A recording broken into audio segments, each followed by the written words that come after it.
firms buying Kenya's carbon credits revealed. That's the Business Daily. Carbon credits are in matters of the environment. Netflix, Apple, Shell are among the multinationals which are eyeing Kenya in matters of carbon credits. Some Kenyan credits sold in compliance markets. So giant US companies are top of the list of global players who are seeking to get some of those things that are coming out of carbon credits. Results here show that in 2022, Kenya was the second largest issuer of carbon credits in Africa. And I'm sure now, given that the president is the chairperson of environmental efforts and climate change in the African Union Commission, we are likely probably the top issuer of these carbon credits, but I'll be getting that correct information. And also showing here top buyers of Kenya carbon credits on the front of the Business Daily. So it's Delta, up top, Netflix, and then the rest are following. The countries which are also on the top, the country that is actually at the top of offering this is Uganda, and then Kenya is second as of 2022. Alafu Kenya zinafuatana hapo in terms of carbon credits, yeah? So we'll let you know what carbon credits are in case haujui mambo gani hayo tunaongelea. The Daily Nation has Atwoli at the front of the dailies, and the headline there is Why Atwoli is Under Siege. Combative veteran trade unionist Francis Atwoli is between a rock and a hard place, with things starting to align against him, from a new push to halt private guards, quota deductions, and a bill seeking to end his long career, to criticism over his lukewarm stance on workers' issues from an opposition he dumped after the 2022 elections. So that's the face of Francis Atwoli on the front of the dailies. He sided with Azimio going into 2022.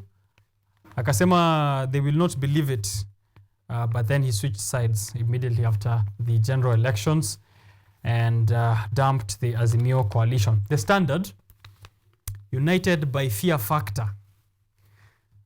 Here are faces of Deputy President Rigathi Gachagua and National Assembly Speaker Moses Wetangula.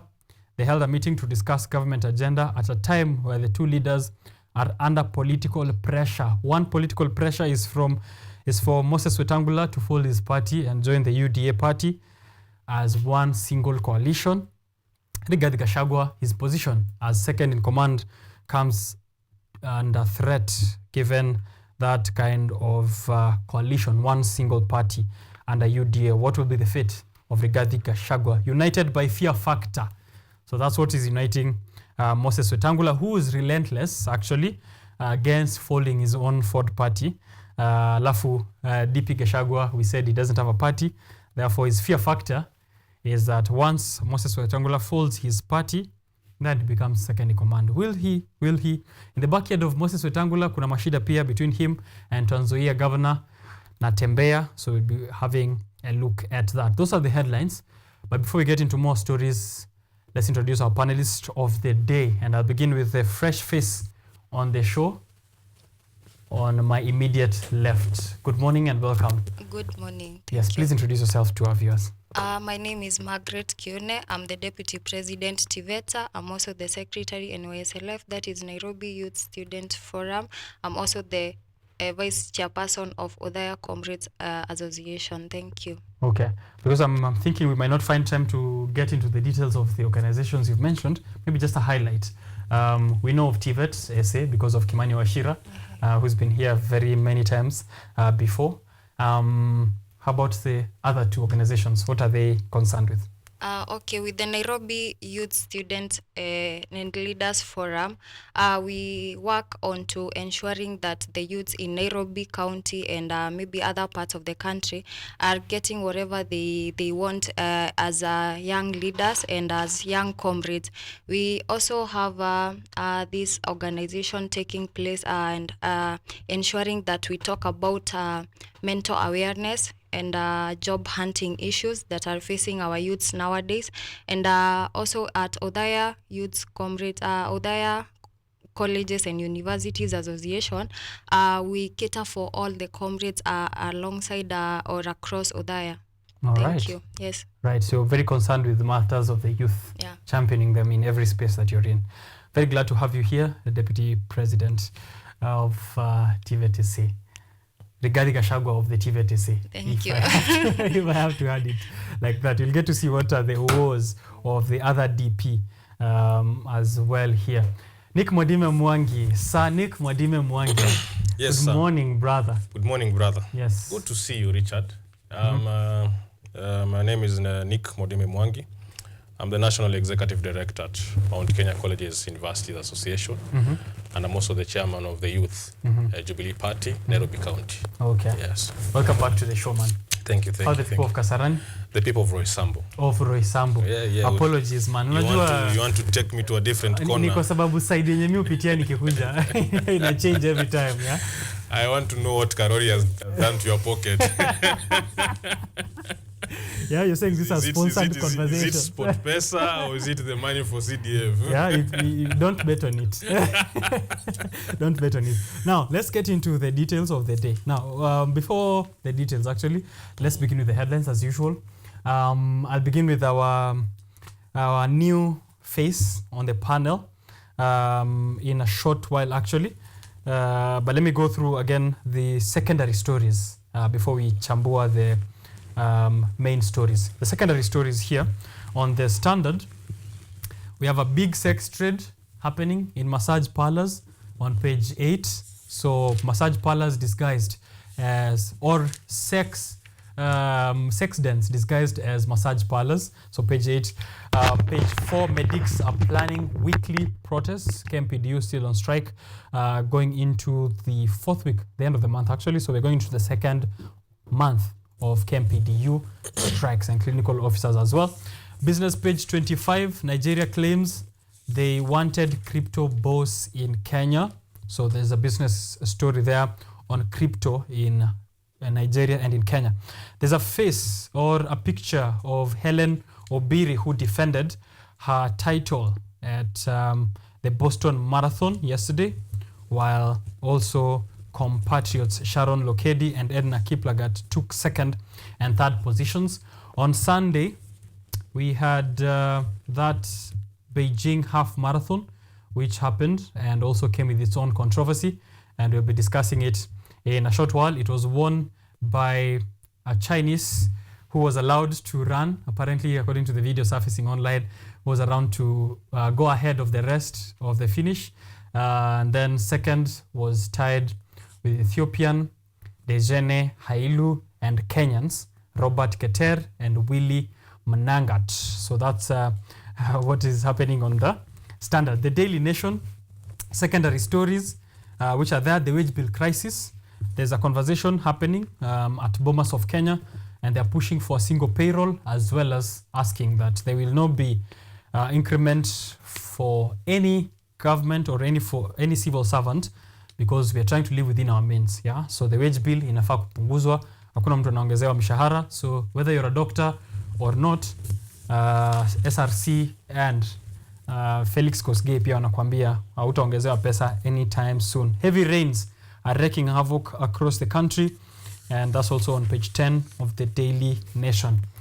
Nick Mwadime Mwangi, if I can begin with you, and then we get the sentiments of Margaret. Ni headline gani hapa leo ina make sense?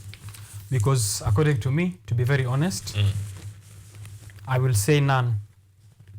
And I have my reasons after uniambia unasemaje. I think I agree with you, because the Daily Nation and the Standard, somehow they have a tie, because people are really interested why Atuoli is quiet, and also people are seeing the looming fear between Papa Roma and the man from Nyeri. No, the man from Nyeri. You know, the man from mountain is Muthamaki, my party leader, right? Okay. Right. Yes. Apologies. Yes. So the Business Daily. Well, I'm glad finally they had our proposal of changing the picture. Yeah. Yeah, Thuge will not be very happy about that. Yes. But something interesting about the Business Daily, still nothing much about it, and it doesn't give the gist of what we want to hear about the Business Daily. Yeah. So I I'm also in agreement with you. Today, wameanguka wote. yes. Yeah. So there's a tie on the Standard and the Daily Nation because they are on personal affairs of individuals and the government. Yes. And then the Business Daily is talking about carbon credits. Also, not so much of business because it's multinationals. So pia hapo editor ameanguka. Yes, yes, yes. Right. Let's get to hear from Margaret. Do you think of the same, or wewe unaona there's a favorite headline? I also agree with you. Okay. These are all personal issues they are tackling. Yeah, I also decide that this is personal. This is personal. Yeah. The Daily Nation is very noisy as well. Nick, kama ume notice hapo, stories plastered all over. Yeah. It's like they keep interchanging, yeah? Yeah. Who's noisier the next week? It's a crisis, yeah. Yeah. Because they are torn in between, because what Atwoli is supposed to speak about is wage bill, and also what the chairperson of the SRC. Yes, still the same thing. Yeah. They need so to maybe choose. We should have had the SRC story at the top. No, they should have had Moses Kuria. Why Moses Kuria? He's a minister of public service.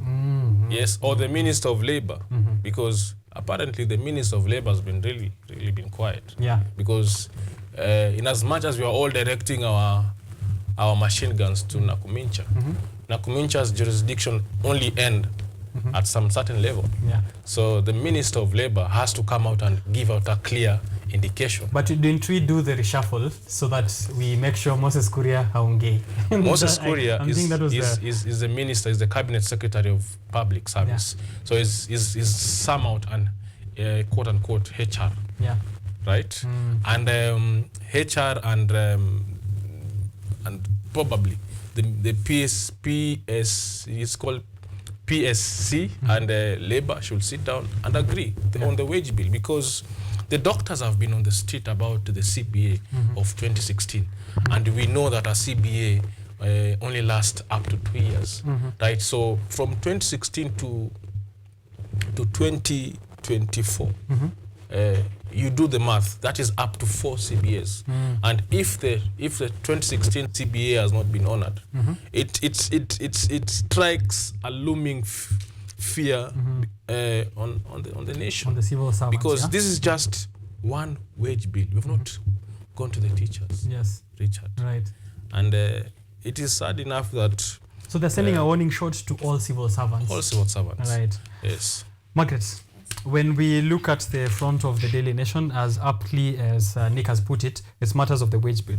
So Atwoli, who's supposed to taking care of issues of salary, remuneration, and of course benefits to civil servants in the Republic, and Asiege will get into his own personal problems, but the wage bill crisis, which has been a conversation from when President William Ruto stepped into power, saying that one of the things that we'll do to reduce our our debt burden, our expenditure, ni kuensure kwamba tunapunguza wage bill na tuna reduce how much money we are sending out or we are giving out to our civil servants. But I feel that this is a tactic, though the SRC isn't, doesn't speak for the president, but I'm feeling still this is a tactic to a warning shot to all other civil servants who might want to join doctors who are on strike. So instead of addressing the doctors head on, I feel like this is a way of telling the doctors plus any other person who wants to join the doctors that hatuna pesa for you. But you find that there's CASs, there's other positions, so kuna pesa ama kuna when you look at it. One thing I can say is that there is money, because you can't tell me that a certain governor is purchasing a seat worth 600K and is not able to pay the doctors. No, there is money. Yeah. That is what I think, and the doctors should be given whatever they want. Yes, you look the other day, there is a certain doctor, certain intern, who posted to us that her net worth was 200K before the government cut, and when you cut off the tax, the amount she was remaining with was 139,000. So it means the government, the taxes took almost 61,000. So when you tell us right now that we're paying the doctor 70,000, and then we're going to cut the taxes also, it means that this intern is going home with less than 10,000. We have money, and they should be given their right. Right. Yeah. Nick. Yes. The government is saying, well, yeah, we have money, but we only have this much. So tafadhali accept very little kidogo kwanza as we try and figure out to raise more money for you. And this is the message they're sending out to unions, be it KMPDU or the unions, be it NAT or any other person who might want to now come out to the streets and say, pia sisi tunataka pesa. Should the unions be a bit more tolerant with the government's terms? Well, I'm looking at it, Richard, on two ways. Yeah. One, the issue about doctors, either the county and the national government, has been ongoing for a long time. That the jurisdiction needs to be very clear right now, Richard, because the doctors are needed to pay to give their services, but when it comes to certain issues like wage, how they're supposed to get paid, the conversation changes.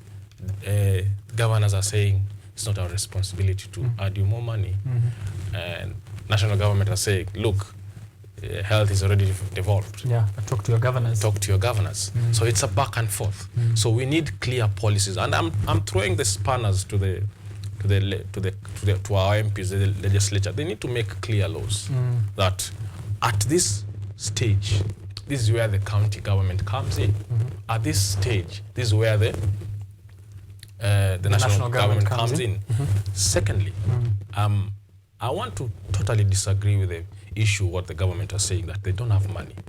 We seriously cannot play that card.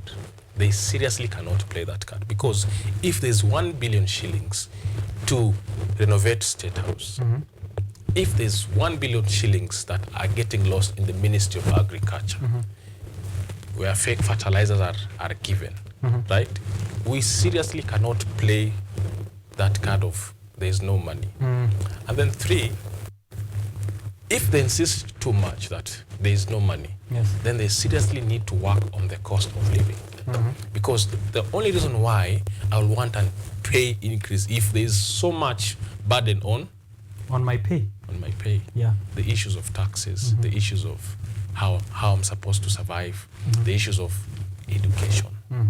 Because at the end of it all, these people are asking just to be human, because they got bills to pay. Right. The more the bills and the little the salary, the more anxiety you're creating in the nation. And I told you, Richard, before, at the end of it all, we have to picture what is the real issue that is causing this storm. And I told you before, people are getting agitated. And we had this conversation beginning of this month. We said doctors will strike down the street. Yes. We said teachers will strike. They've already started the conversation.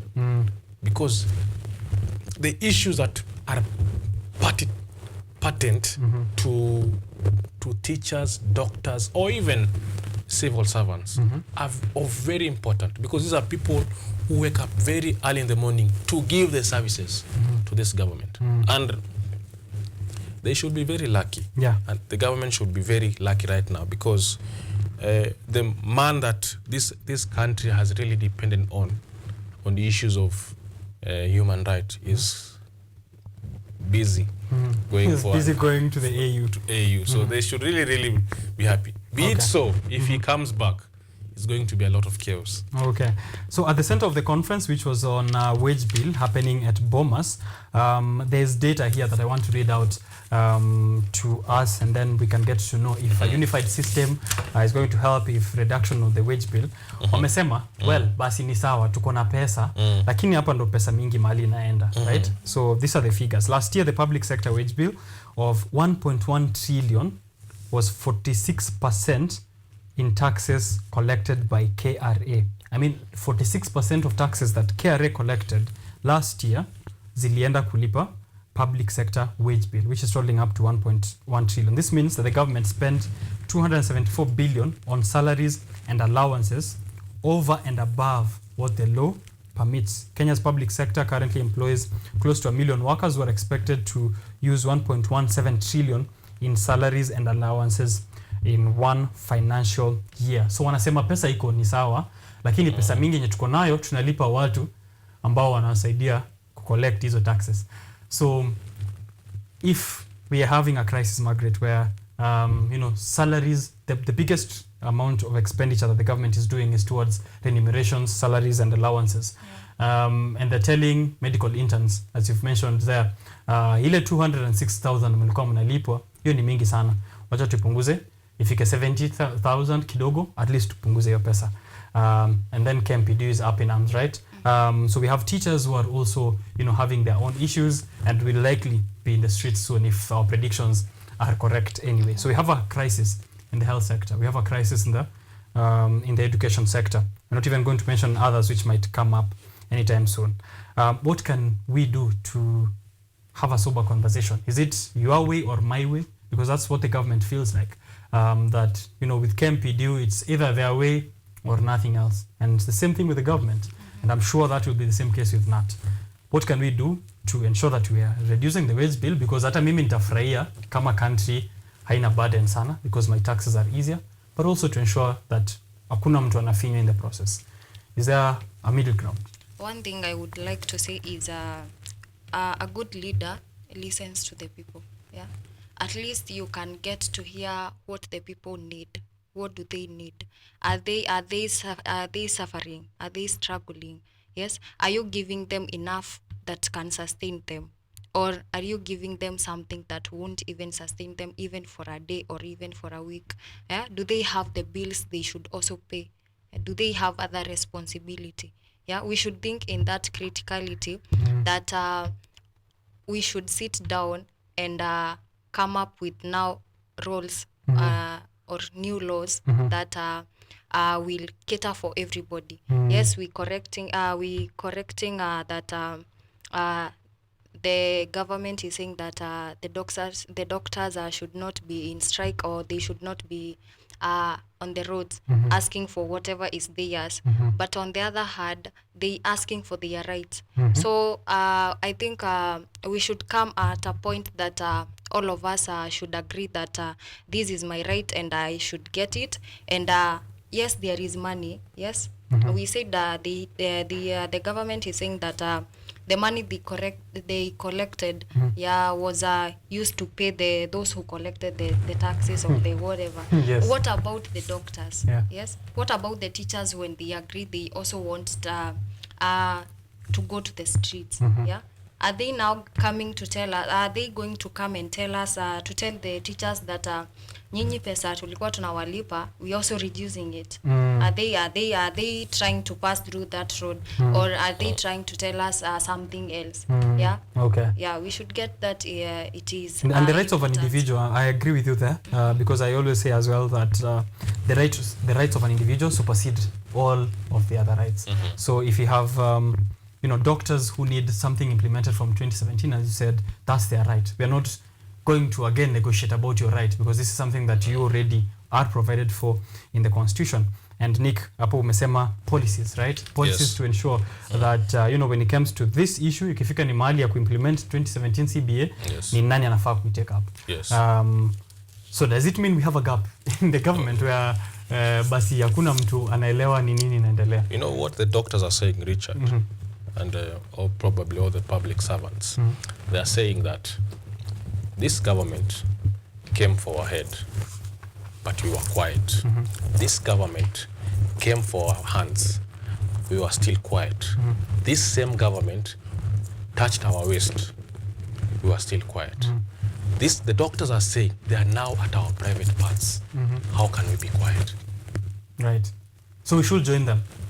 Richard, no matter how strong and comfortable you are, when an ant touches your private parts, you cannot stay comfortable. So no matter how comfortable the rest of the Kenyans feel, the plight of doctors is still there. It's still an issue. Yeah. Because, Richard, I want you to imagine the common facility that we all know, Kenyatta Hospital, Mama Lucy, right? Those are the main hospitals that we know, Richard. They don't have doctors. How many Kenyans are dying? Many are being attributed, the deaths are being attributed to the strike. I want to challenge the media, the Daily Nation, the Standard. They need to report, because Kenyans need to know that this is a serious issue. That thousands and millions of Kenyans are at stake. What is Atwoli saying about all of this, given that he is supposed to be taking care of the needs of the doctors? here on page 5, he's seen, addressing stewards at a Solidarity House in Nairobi. And earlier on in the previous week, he had come out among his very first statements, Swali ya kwanza aliulizwa about the renovations that are happening in State House, pointing out that, of course, President Ruto can't also stay in the same state of a house that President Kenyatta the first pia alikuwa. So we have to renovate that. And he's saying that we don't really have enough money. That money isn't enough to give the doctors. Raila Odinga has accused him of causing up to President William Ruto. And here, he's in his own very statement, Atwoli says, Ruto is being sincere. He's trying to be honest with what he has. With what he has, he means the resources of the nation in distribution matters. But then that honesty should be translated into something like an agreement. We have to find a way of this. Mr. Atwoli doesn't seem to know that there's already an agreement, CBA, Collective Bargaining Agreement. So I'm not so sure on what other agreement he wants the workers who are under him to also go with President William Ruto. He seems to want a new CBA between President William Ruto and the doctors. Who will fight for the doctors? Well, Francis Atwoli seems to be very comfortable with his position. I heard him that recently on JKL that he's up for election come June. And he seems to forget that his main mandate is to fight and solidify the rights of workers, whether in private sector, in public sector, or in any formal or informal sector. That the main mandate of KUTV and its constitution is very clear, that the SG, Francis Atwoli, is supposed to fight for the people. And it is very quite clear, and I want to agree with the ODM party leader that Atwoli tactics have been known over time, that he's always in bed with the government of the day. Government of the day. That is where he makes his daily bread. But we know that labor unions, since Tom Mboya, because Tom Mboya was once a labor unionist, and since his reign, that labor unions across the world, they put the government in check, especially on matters of workers. He seriously needs to sit down and read the Employment Act of 2010. He seems to have to forgetting what it says about. Or seems to not know. No, he knows, because so this is as always, you say it's deliberate. He's been there for a long time. I think since 2004. It's now almost 20 years on his tenure. So in 20 years, this man has not been fighting for the rights of workers. Now in 20 years, I will say, how he started fighting for workers, he was doing very well. But along the line, he became too comfortable. He forgot that the people are the who put him there. You understand? Yes. It's like right now, President Ruto seems to have forgotten the hustlers. Yeah. Because the hustlers, he campaigned in that narrative that right now we are talking about wage bill, right? He used to complain about positions, increasing money for the rich. But what is he doing right now? Yes, the office of the spouse of the deputy assistant. That is money to create that office. There's money to create an office of whatever. Margaret. Yes. Atwoli, a man under siege. Before we get into his personal issues, this is a man, as we've said, for 20 years, he got comfortable along the way. And he should be on the streets with the doctors. If you're talking about KMPDU, which is a union, and his KUTV, which is, a union, he should be on the streets. But he seems to be going on the opposite direction while doctors are going on this direction, or while workers in general are going in this direction. So, again, who's going to fight for the doctors at this point, or for the workers in general? Let me first even stress something you just said, that people are comfortable. No, the people aren't comfortable. They're going to these hospitals, they're not finding doctors, so they're dying. So the people are not comfortable. Again, on Atwoli, you remember this guy, every morning he would wake up and ask, what are you saying? But nowadays, we even don't hear that narrative again. Yeah. Yes, he became comfortable and forgot that he needs to fight for these people. Yeah, he became so comfortable that he forgot his role, he should be in the forefront when the doctors are saying they want their money. Right. Yeah. We don't need a trade union leader who is in bed with the government, as Nick has already pointed it out. Is it high time we get a new face? Maybe the chairperson of the KMPDU should take up this role, given elections ziko near. Young people, is this our chance, Nick? We should run for them. Yeah?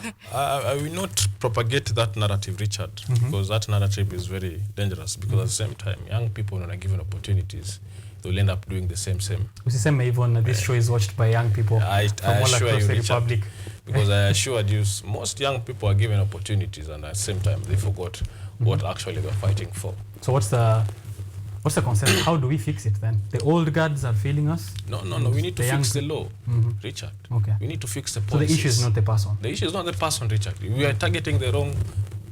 how we are targeting our fights is quite very wrong. We need to build our laws to be very strong to protect us, Richard. Issues of wage bills, issues of health policies that need to be fixed to protect us. Yeah. That who's to be taken accountable, Richard. Yeah. Because at this point, we actually, it seems with the ongoing strike with doctors, we don't know which finger to point to. Exactly. Is it Ruto today? Is it Nakumisha tomorrow? Atuoli will come out and say, I'm not in government. My main work is to fight for you. You guys don't pay me. You understand? But then he doesn't fight. You understand? He'll come out clearly and say that. But who will challenge him? And that's what we are saying. Our laws and our policies need to be very clear. Right? Yeah. No matter how hard you want to say, we need to change the person. Because when in 2022, Kenyans were convinced that Ruto is very young, very capable. Oh, is it the young people you're talking about? Yes. Who are He is very capable. He said that the old people, they should go home. The old people, they should go to Bondo. They should go to Ishaweri. But these old people seem to be going to Addis Ababa. Yeah. Nikama Bondo may change direction. So you have to understand that the forest is the same, right? The monkeys keep changing here and there, but our issues on the forest are still the same. So we need to work on this forest. Yes. Yeah. And people seem to forget, and I keep saying, the power belongs to the people. Okay.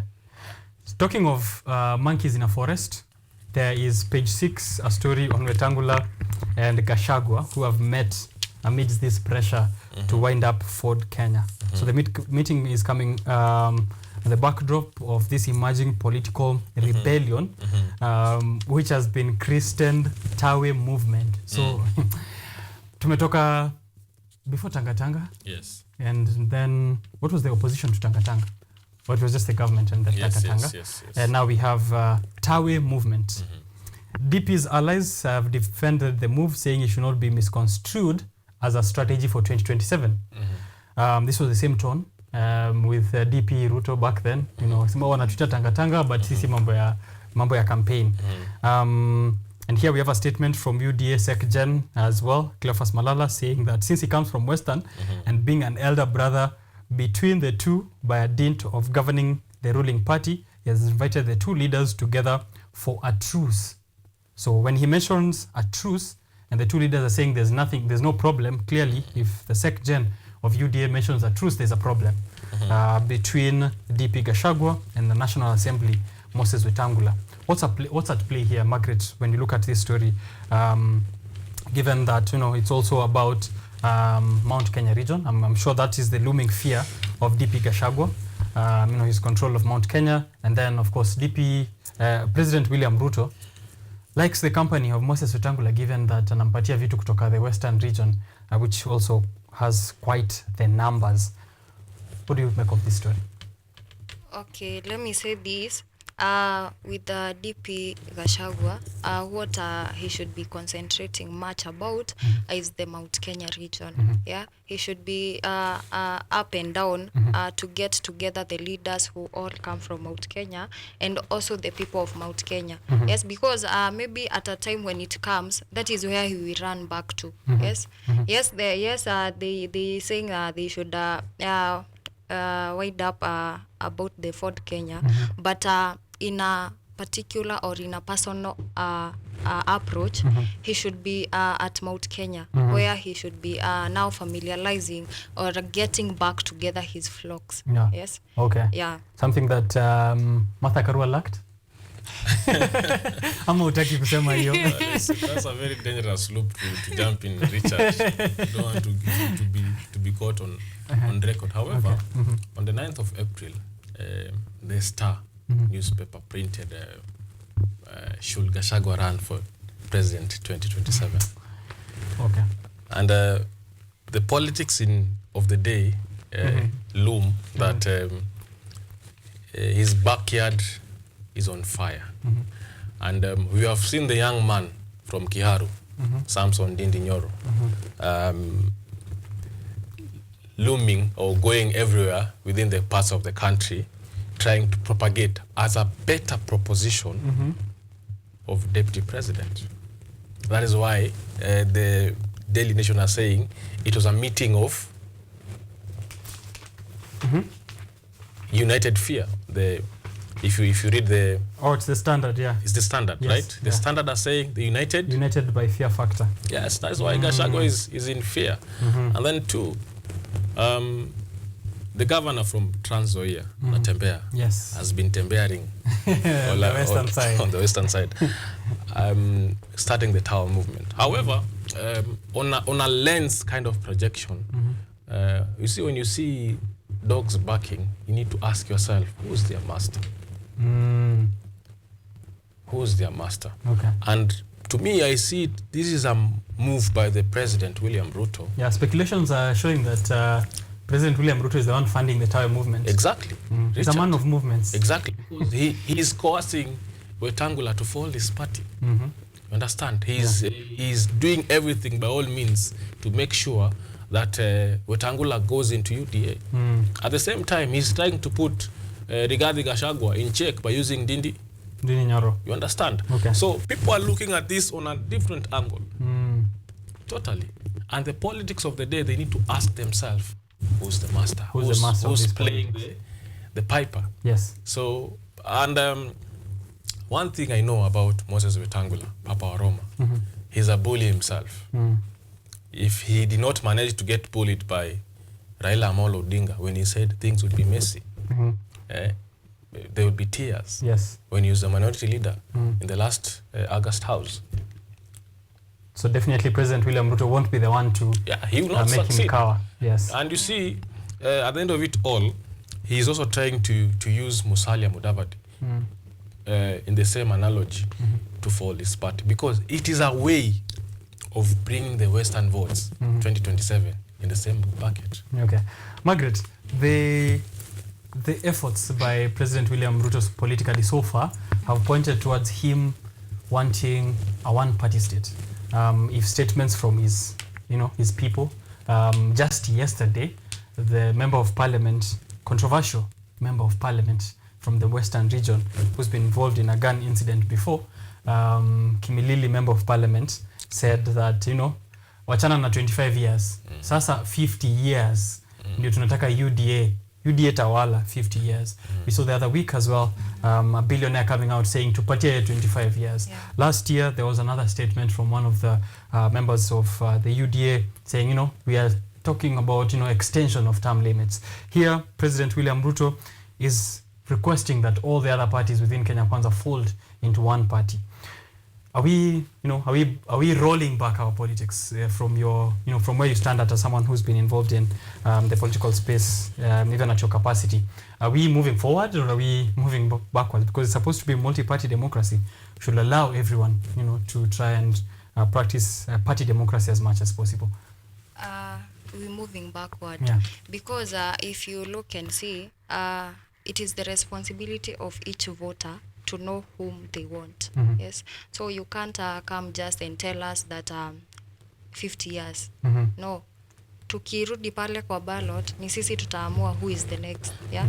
Yeah. It is according to how we see you've done your work. Yeah. If it is so pleasing, then we give you another chance. if it is not pleasing at all, then you don't require another chance. Yes, we must be democratic. This is a democratic country, so we must be democratic. Right.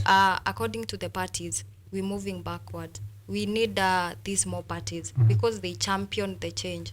They maybe one party is doing the wrong thing. The other party should come forward and say that this is not happening. Yes, there should be these more parties, because if we just have one party who will be in the other party saying that things are not going well, Right. no, we need these parties. And right now they have a majority in parliament, in both houses. So what happens if, let's say, they want to extend the term limit then? And we have President William Ruto ask the members of parliament and those in Senate as well, it's like, let's pass a new bill. Well, I want to correct your statement, Richard.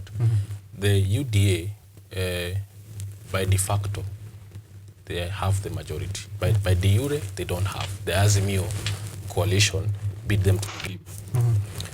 However, I want to take you back down the lane of history. 1992, we did a repeal of Section 2A of making Kenya one party state to a multi-party state.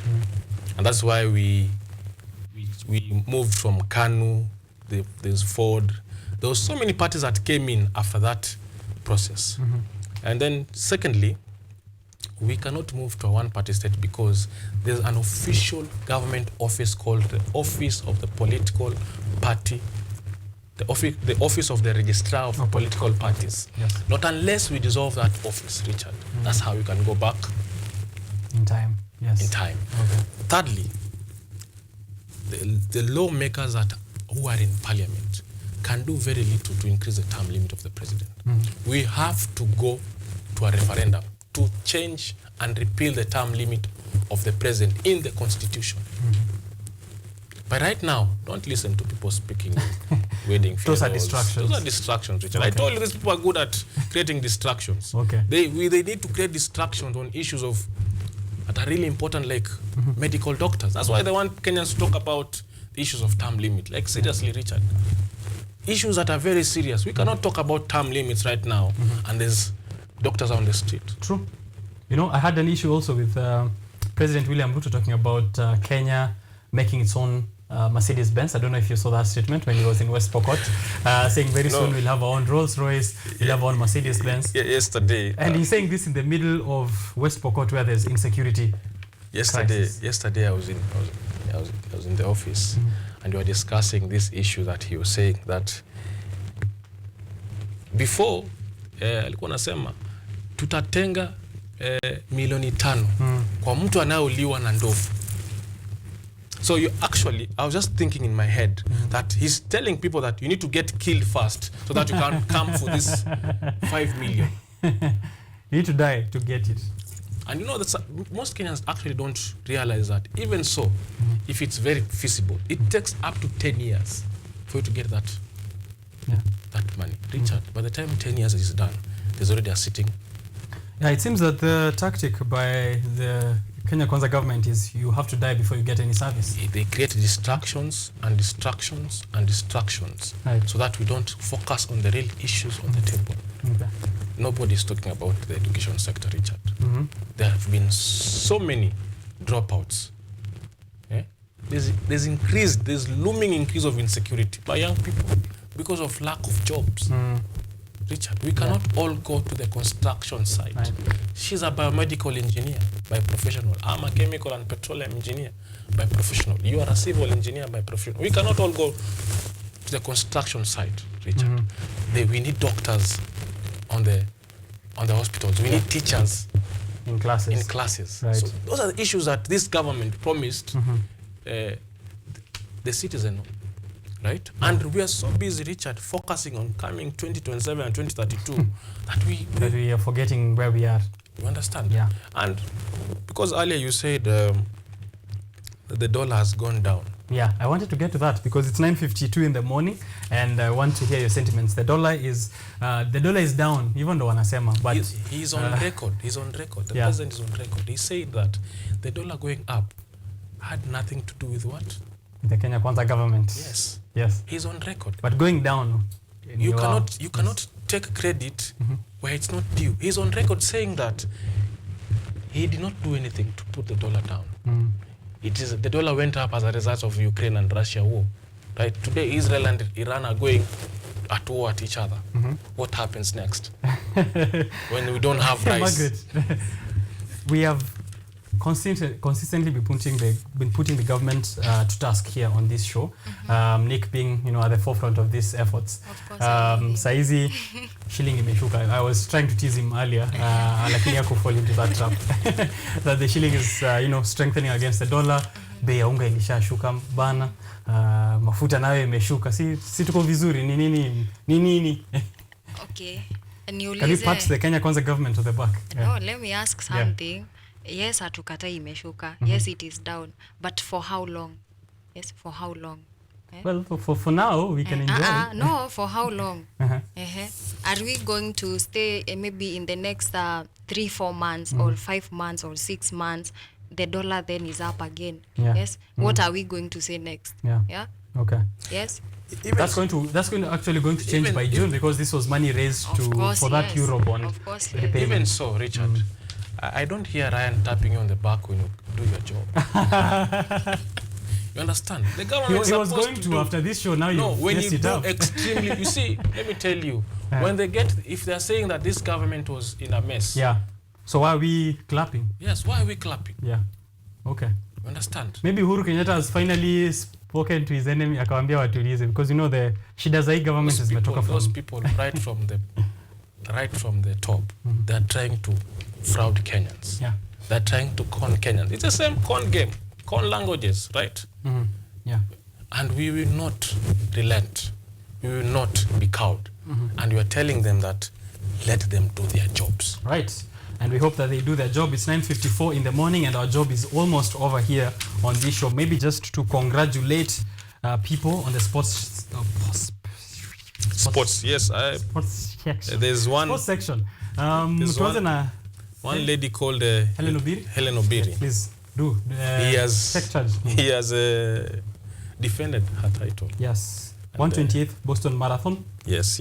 And also in the men category, there's one man called Evans Chebet. Yes. Who won the bronze medal. Yes. So, and then we have a comical story I wanted you guys to also mention. Congratulations to them in the yes. That was the Berlin Marathon. Yes. But then there was also the Beijing Half Marathon, which happened on Sunday, and there was a very interesting scenario there. Margaret, if you can start with you. Unajua venye wa Kenya tunapenda kusaidiana.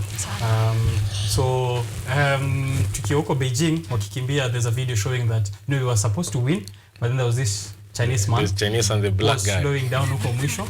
And then tukakumbuka kuna deni ya jamaa. I was reading it on the Twitter. Mtu hawezi kupea deni alafu anaona una prosper. So unamwacha.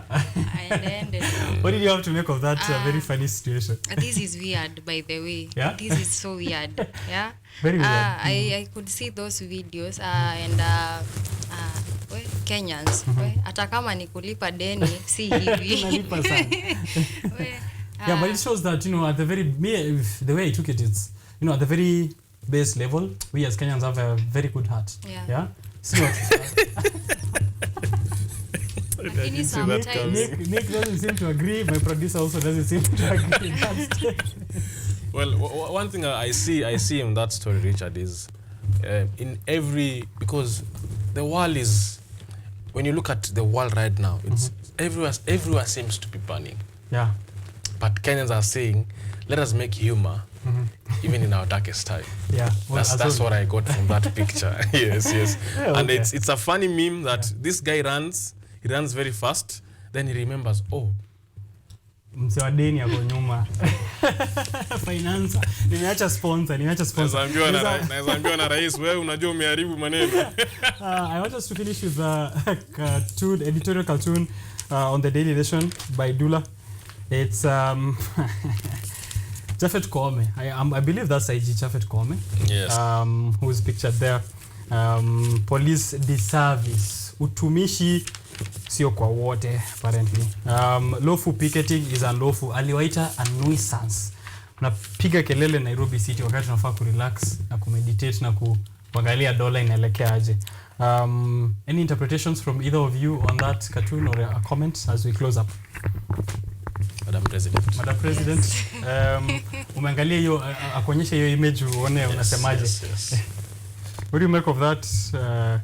You know, Medic amekonda pia. Hiyo ni kitu kingine ni notice. Medic amekonda lakini Koome representation of Koome so that I'm not caught on record.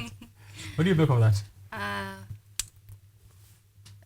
This is shame. Yeah? Yeah, this is shame because this maybe he could look himself as a patient. Where would he run to? Oh, yes. wow. As a patient, Yeah. where? Yeah. Yes, it is the person standing in front of him.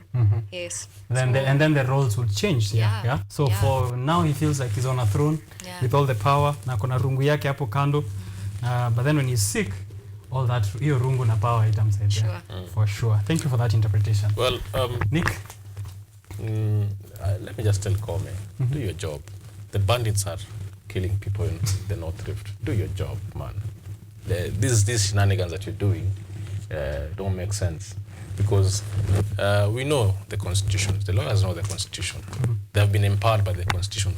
Picketing, demonstration, peacefully, have been empowered by The Constitution. Yes, Entrenched. Few months ago, they said that we people from Azimio are violent, going to the street. Yeah. The doctors are moving very quietly and very And he's calling professionally. them a nuisance. Yes. All right, guys, 9:59. We have nothing much more to say except just closing remarks. Let me get Margaret to read us the quote at the back of the Business Daily. Alafu tupatie a goodbye statement. Alafu nifunge.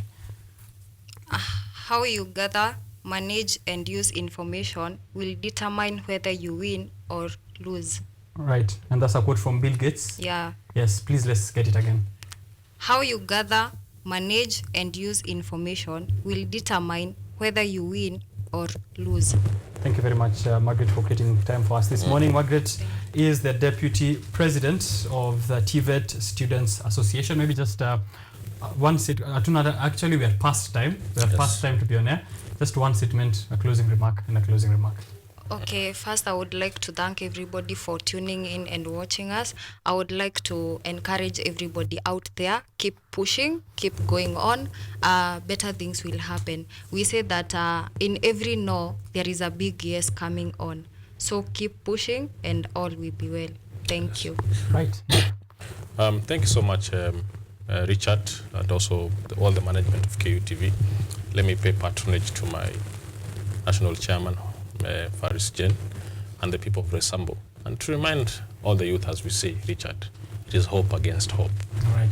Thank you very much, Nick Mwadime Mwangi, National Executive Director of Mount Kenya Colleges and University Students Association. Mine is brief. Please have yourself a great week. Continue tuning in to KUTV Rise Today. Biashara Tuesday has been on air from 7 to 10.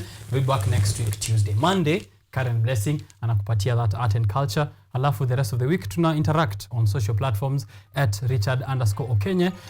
Remember to make profit. May they be high, but your jokes zikuwe a level higher so that you're laughing all the way to the bank. I will see you around.